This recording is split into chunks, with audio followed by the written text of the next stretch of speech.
In the 1920s, thousands of young women had what looked like the best job in America.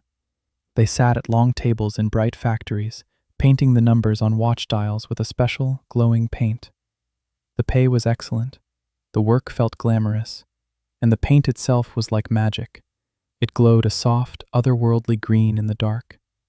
The women loved it so much they painted their nails with it, their teeth, their faces.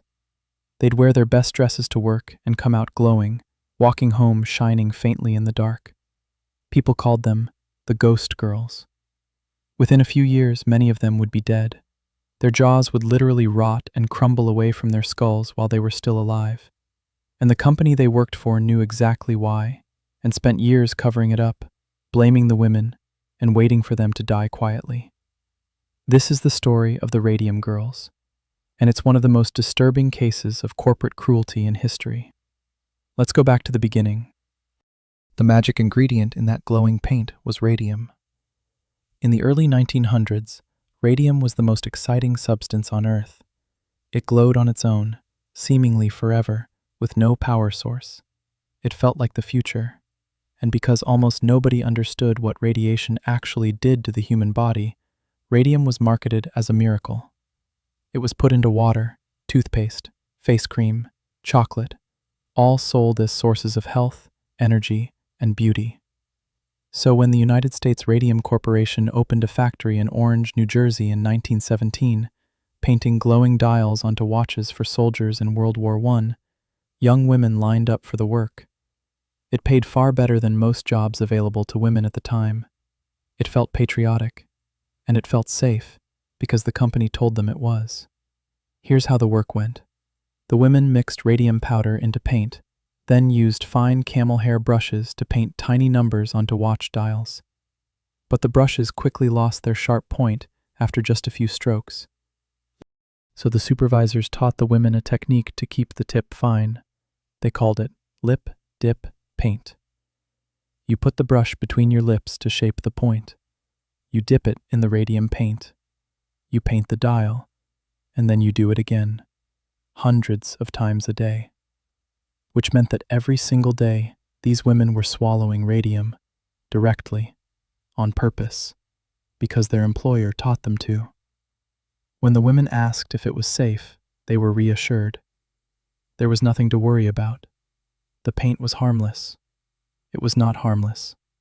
And the people running the company knew it.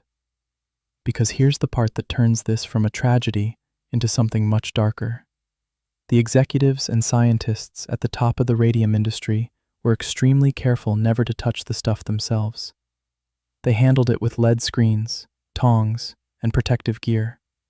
They knew, from the very beginning, that radium was dangerous. The chemist who invented the glowing paint, Sabine von Sochocki, would himself eventually die from radium poisoning. The one thing they made sure of was that the knowledge of the danger never reached the women actually putting the brushes in their mouths.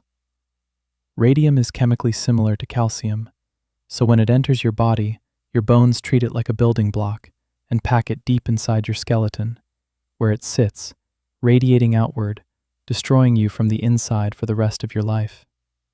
The first signs appeared around 1922. Women started developing terrible pain in their teeth and jaws. Teeth began falling out for no reason. And then something happened that dentists had never seen before. The women's jaw bones began to disintegrate. The bone was literally dying and crumbling inside their mouths, a condition that came to be known, chillingly, as radium jaw. One of the first to die was a young woman named Molly Maggia. Her condition was so severe that at one point, her dentist reached into her mouth and her entire lower jaw simply broke away in his hands. She died in 1923. And here's a detail that tells you everything about what came next. On her death certificate, the cause of death was listed as syphilis. That wasn't an accident. That was the strategy. Because as more and more women got sick, the United States Radium Corporation had a choice. They could admit that their product was killing their workers, or they could protect their profits. They chose their profits. And the way they did it was monstrous. The company began publicly claiming that the sick women were suffering not from radium, but from syphilis, a sexually transmitted disease carrying enormous shame at the time. It was a deliberate campaign to destroy the women's reputations, to paint them as immoral, and to make the public dismiss them as liars getting what they deserved. It was character assassination aimed at dying women, to cover up the fact that the company was poisoning them. And it went further. In 1924, the company commissioned an independent investigation by a Harvard physician named Cecil Drinker. Drinker studied the factory and reported back clearly. The women were being poisoned by radium, and the company needed to put safety measures in place. The company president rejected the findings. They buried Drinker's report. And then they took his conclusions, altered them, and submitted a falsified version to the New Jersey Department of Labor, one that made the factory look completely safe. They didn't just hide the truth, they manufactured a lie and handed it to the government.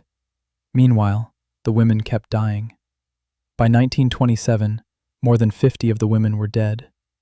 Others were bedridden, their bones so brittle they snapped under their own body weight. Some had spines collapsing. Some had legs that had shortened as the bone crumbled, all while the company insisted it had done nothing wrong. And then, finally, the women fought back. In 1927, 5 dying women from the New Jersey factory, Grace Fryer, Catherine Schaub, Quinta McDonald, Albina Larice, and Edna Hussman, decided to sue. It had taken them 2 years just to find a lawyer willing to take on the powerful radium industry. Their leader, Grace Fryer, had lost all her teeth and needed a back brace just to sit upright. The company's legal strategy was, once again, as cynical as possible. They stalled. They filed for delays and postponements, again and again. Because their lawyers understood something simple. The women were dying.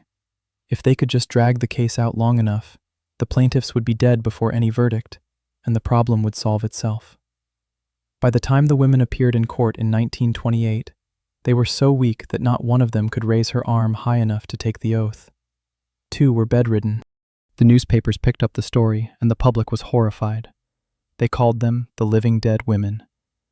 The image of 5 dying young women, smiling bravely for the cameras, while the company tried to run out the clock on their lives, turned public opinion violently against the corporation.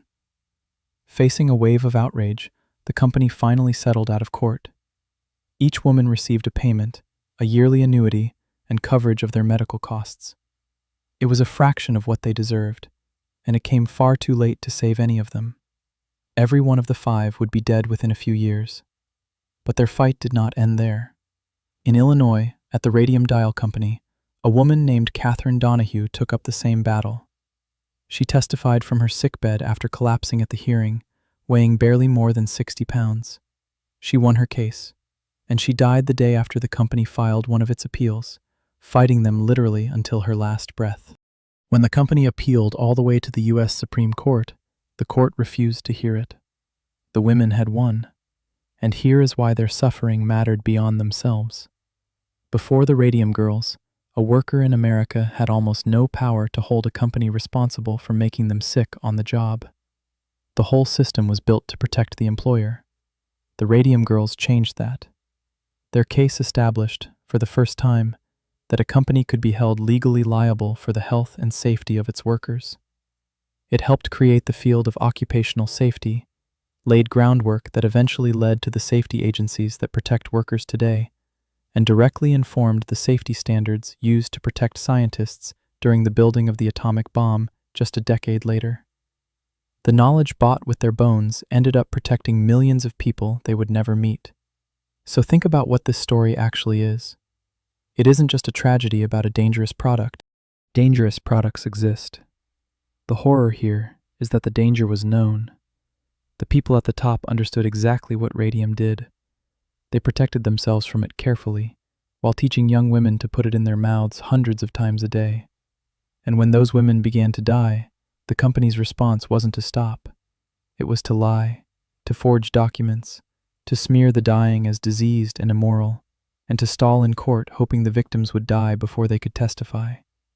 The paint was never the real villain. The paint was just a chemical. The villain was the decision, made in comfortable offices by people who knew better, that these women's lives were worth less than the cost of admitting the truth. The Radium Girls glowed in the dark because they were being killed, and they spent the last of their strength making sure the men who did it could never do it to anyone else the same way again. They were told the paint was safe. The only people who knew it wasn't were the ones who made sure they'd never find out.